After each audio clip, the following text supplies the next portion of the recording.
আগরতলাতে এখন সরস মেলা চলছে।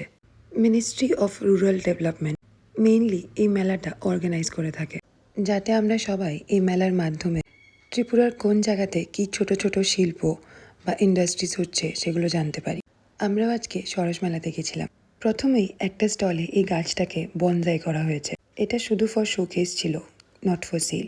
বিভিন্ন দোকানে প্রচুর রকমের গাছের চারা, ফুলের চারা, এরপরে self help groups by women যারা ছোট ছোট জিনিস সেগুলো ছিল ফর সেল।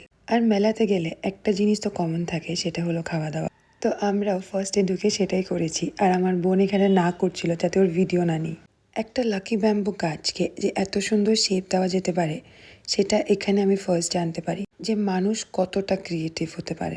যদিও আমরা মেনলি মেলাতে গিয়ে বিভিন্ন রকমের খাবার টেস্ট করে দেখি, কিন্তু দুটো জিনিস আমি কিনে এনেছি, সেটা আমি পরে বলছি আপনাদেরকে। আর মেলাতে যাওয়ার আগে সেদিন মার জন্য বাড়িতে আলু পরোটা বানিয়ে নিয়ে গেছিলাম, যেটা খেয়ে মা একদম শক হয়ে যায়। মেলার থেকে আমরা এই স্যানিটারি প্যাডটা কিনেছিলাম। এটা সাউথ ত্রিপুরাতে ম্যানুফ্যাকচারিং করা, 30 রুপিস পার প্যাকেট। কিন্তু কোনো দিন আমি কোনো জায়গাতে এটার কোনো অ্যাড বা প্রমোশন দেখিনি। সেম এই সাবানটার জন্য আই হোপ যে এটাকে প্রমোট করতে গভর্নমেন্ট হেল্প করবে, যাতে আমরা আরও জানি।